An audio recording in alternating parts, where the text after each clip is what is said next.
welcome classmates. This is Rick, and this is one of the teaching venues in Vietnam. I've divided the class into several groups, and you can see they're working together, answering some of the questions that I have provided to them. As mentioned, I can't really show, I do show PowerPoints of pictures, but everything needs to be translated. So what I'll do is I'll make a chart in PowerPoint, and then we translate it into Vietnamese. So here is talking a little bit about the chasm between where we are and God's demand for righteousness. This is the difference between Christianity and religion. Religion is man reaching for God. Christianity is God reaching for man. This explains a little bit about the cross, both salvation, which is by grace, but after we're saved, sanctification, which is the work we do with God's Spirit. This, though, is what they're working on now. One of the benefits of putting charts like this together is they can come up and take pictures of the charts, share it with friends, so on and so forth. And I provided you an English translation of each of these 5 questions. So I spent this morning talking a little bit about the book of Acts and the New Testament. And now what we have are the groups that are going through each question. This is group number 1. They're trying to answer question 9. This is group 2 that's goofing off. These are all young Vietnamese that are learning to be church leaders and pastors. This is group 3. Now they will answer in Vietnamese, and with my translator, I'll hand her the mic and she'll tell us their answer. Group 4. And we do have some females in our class who will become teachers, but because of the Asian culture, at least for now, they do not have all freedom when it comes to teaching within the church community. They will mainly teach other women, or in some cases children. Let's see how they're doing. Oh, when I first began, all of these tables were in a classroom alignment, and there's a platform over here, and there is a table for my translator now to sit at chairs looking down on the stage and to stay stationary as we teach. One of the things I've implemented, compliments of Dr. Lawson, is let's get rid of that formality. So we have a big U-shaped table here with us sitting here, but I do most of my teaching standing in the middle of the U, and my wife is with me in Vietnam right now, so that's my wife Maria. So let's see if we're ready.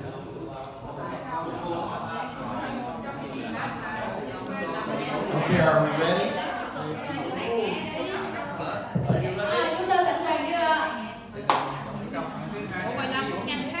Anyone need more time?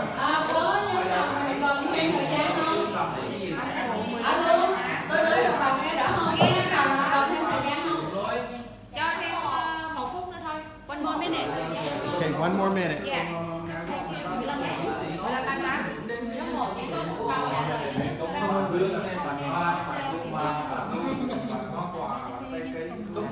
I think if you remember from last time,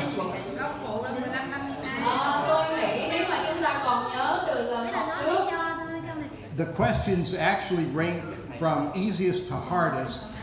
Thì cái câu hỏi của chúng ta sẽ từ dễ nhất cho tới khó nhất. But we switch up which group gets which question. So next session, when we do this type of task, group 1 will get question number 5, which is the hardest, and group 2 will get question 1, which is the easiest, and we'll continue to rotate like that.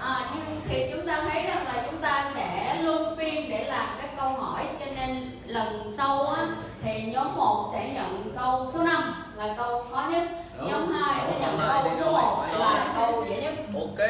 Được chưa? Cho nên ai cũng sẽ có cơ hội vừa làm dễ vừa làm khó. Okay, so group number one. Rồi nhóm đầu tiên, What Jewish festival or feast was occurring at the time recorded in Acts 2? lễ hội Do Thái nào đã xảy ra tại thời điểm công vụ 2 được chép? Dạ là lễ hội lễ ngũ tuần. Cái câu 1 là đến ngày lễ ngũ tuần các môn đồ nhé. The Feast of Weeks. Yes, the Feast of Weeks or Pentecost. Lễ ngũ tuần, lễ các tuần. And as we said, Peter begins preaching. He talks about prophecy from, you pronounce it Joel, about the Spirit coming into the lives of God's people. And that's what we see at this particular Jewish Và festival. chúng ta thấy khi mà Phi-e-rơ giảng thì ông có trích cái lời tiên tri ở trong sách tiên tri Joel, phải không?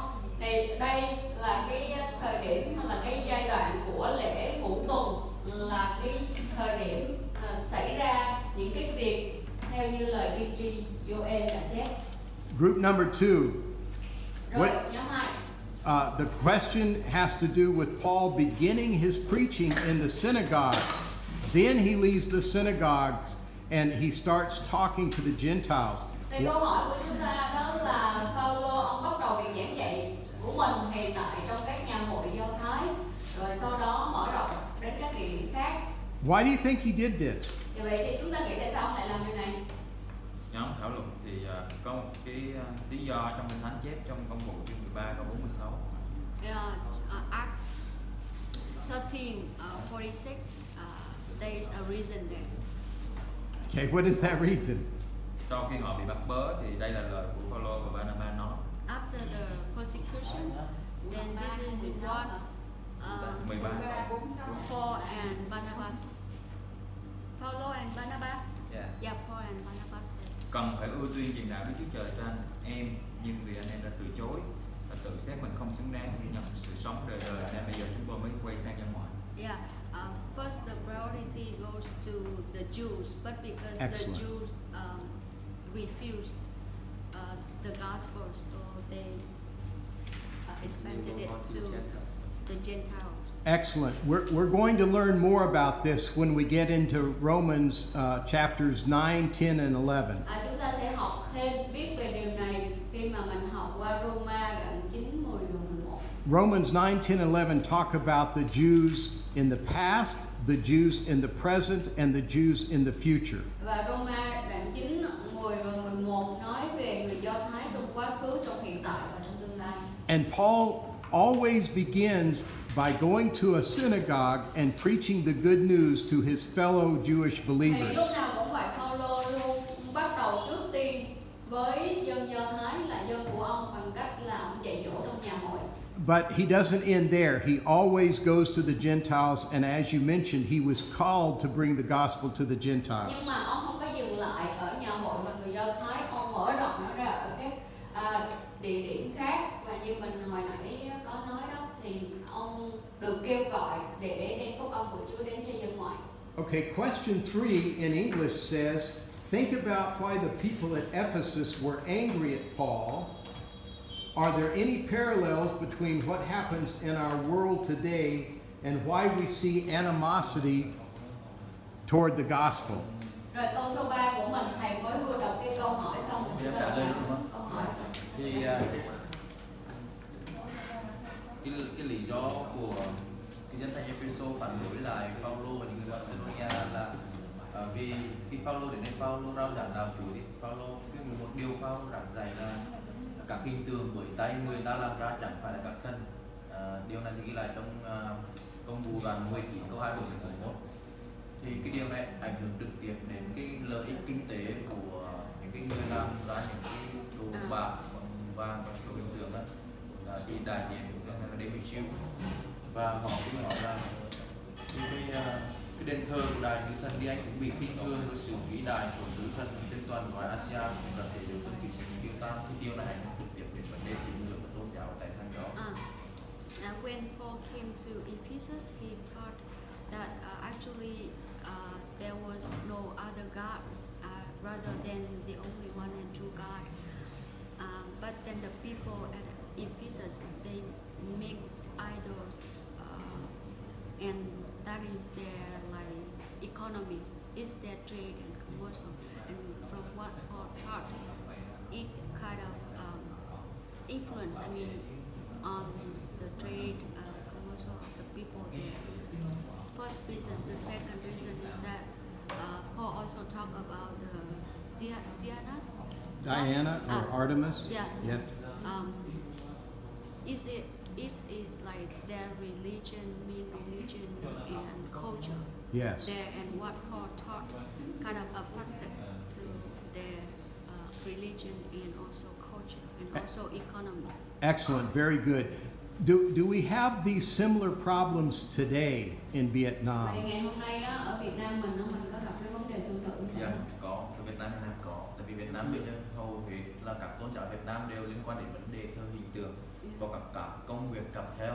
Ví dụ như đạo Phật thì sẽ có như vàng mã chẳng hạn, rồi các cái đồ lễ và hình tượng về những người điêu khắc, hoặc thậm chí là bên chỗ đạo Hồi có một số đạo Hồi hoặc là đạo Bà Lâm, rất là nhiều đạo nó liên quan đến cái ngành dịch vụ chạy theo vấn đề đó.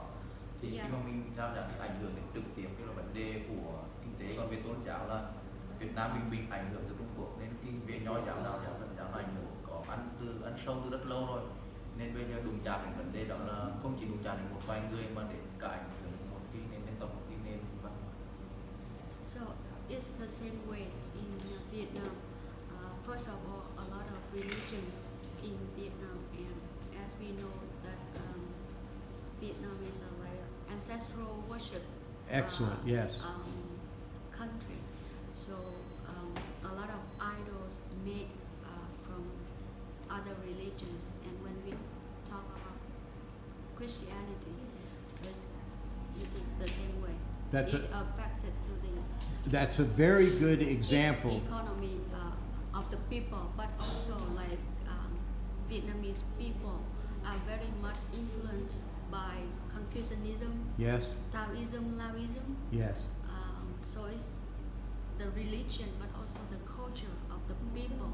And then when we talk about Christianity, you know, it's not just only for individuals, but this is the national problem. I mean, it's a national belief. Yes. It's not just individual belief. That's very, very true. And if we have time later in the week, we'll talk a little bit about ancestor worship, because it does impact, as we share the good news, it does impact with the people. Và nếu mà chúng ta có thời gian thì cuối tuần chúng ta cũng sẽ nói thêm về cái việc là thờ cúng tổ tiên của người Việt, bởi vì nó thật sự có ảnh hưởng rất là lớn đến cái cách mà chúng ta chia sẻ phúc âm cho người khác. Okay, group 1, 2, 4. Group 4. What is the question? I have to go back and read it.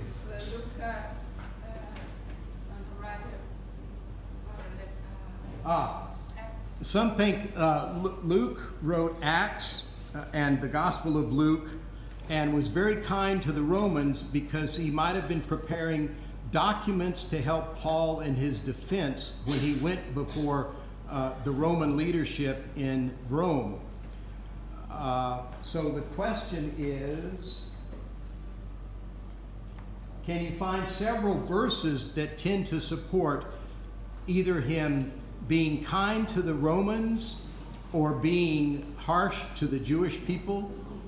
Rồi chúng ta trả lời câu hỏi của mình đi, thầy mới vừa đọc cái câu hỏi trong tiếng Anh. Thì ở nhóm này nói về khi mà Luca bắt đầu với cái thư của cái sách của mình ở trong Luca đoạn 1 cũng như ở trong công vụ đoạn 1 của những câu đầu tiên, thì ông đề cập cái người mà ông trình bày đó là Theophilus.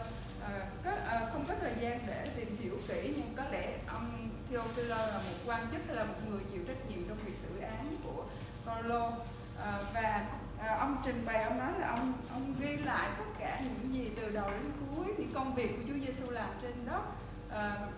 Rồi trong công vụ thì là cái công việc tiếp tục của Chúa Giêsu qua các môn đồ các sứ đồ của Chúa Giêsu bởi cái công tác của Đức Thánh Linh. cho nên ông viết lại để nói trình bày hết rất là rõ ràng là việc mà Chúa Giêsu ra đời như thế nào, Chúa Giêsu sống như thế nào, Chúa Giêsu chịu chết như thế nào và người Do Thái đã đóng đinh Chúa Giêsu thế nào, và cái công việc của Chúa Giêsu được tiếp tục ở trên khắp qua các sứ đồ như thế nào trong công vụ. Yeah, like in the book of Luke and Acts, Luke mentioned Theophilus, he's the receiver of his gospel, and Theophilus is not a Jew, he's Yes. somehow a Gentile or somebody would be in charge of Paul's judgment. We don't know for sure, but he is for sure not a Gentile. Not a Jew, Not a Jew. But he's a Gentile, and he, like in details, recorded everything for Theophilus. And like in Luke, it's the beginning, the history of Jesus, but then in Acts, it's like a continuation Yeah. of what Jesus did through his disciples and the Holy Spirit. Yeah, you see, Jesus is certainly a man of peace. He's not trying to overthrow Rome. We see this throughout both the book of Luke. And you also see a reaching out in peace to Gentiles who become believers. There's nothing that should threaten Rome at all. Và chúng ta thấy Chúa Giêsu là đấng đến để đem sự hòa bình, Ngài không có đến để lật đổ cái chính quyền La Mã theo như cái sự ghi chép ở trong Luca và công vụ. Cho chúng ta thấy rõ ràng là cái thiện cảm có ở đó, chứ không phải là có cái gì là đe dọa đến với cái sự cai trị của người La Mã. And now let's look at the last question.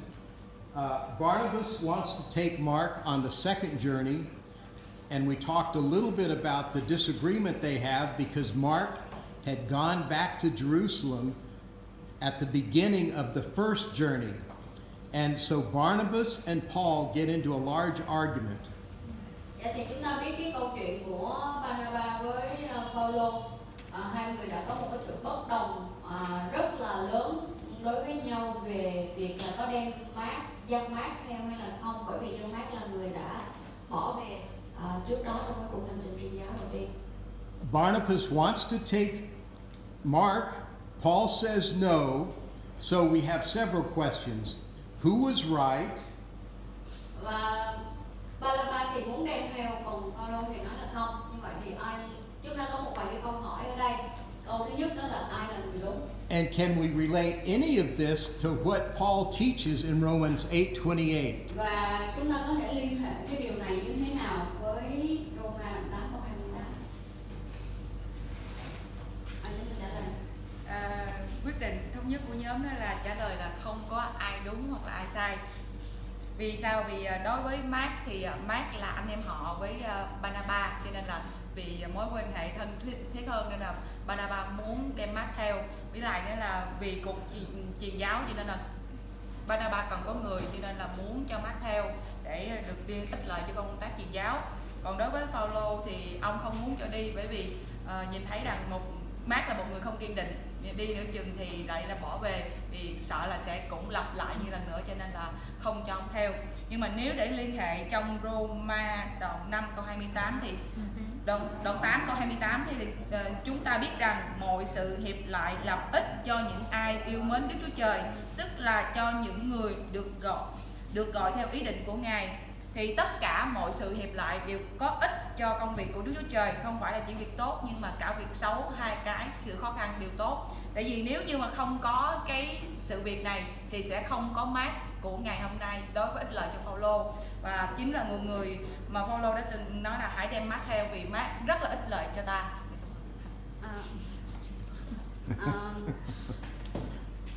They came to agreement that none of them is right and none of them is wrong. Excellent. Very good. Because as a cousin of Barnabas, Yes. for sure he wants to take John Mark Yes. with him, and like the mission work needs a lot of people join hands together. So with Mark, maybe Barnabas thought something more could accomplish. But for Paul, because he thought that John Mark already quit during the first trip, Yes. he may, repeat again his mistakes if Yes. Good. he would be taken on the second trip. But then, according to Romans 8:28, Yes. all things work for good of those who love the Lord. Excellent. It's like it seems like not so good at the beginning Yes. because of the split. Yes. But then finally, it's kind of a character building for John Mark when he was left behind. But later, Paul wanted to take him with them. And also it allows Barnabas to go do missionary work and Paul to go do missionary work. So Yeah. God actually uses it to the advantage of the spreading of the word for the kingdom. Dạ. Và thật ra mình thấy có cái sự chia tay Hey nhau guys, như I'm vậy gonna đó, go ahead and nhưng turn this mà off. sau It's Phaolô virtually lại có lunchtime over hoàn tất here. được Hope cái you've công enjoyed việc it. We have a lot of fun over here. truyền giáo của Very, mình. very smart Barnabas students, cũng làm được cái very công việc good, truyền giáo biblical của mình và scholars. thật sự Đức Chúa Trời And, sử dụng you cái can see why I cái just điều cái sự totally chia love tay của them. hai người đó lại làm I'll bất get lợi this posted as cho soon cái as công việc possible. của Chúa, đó là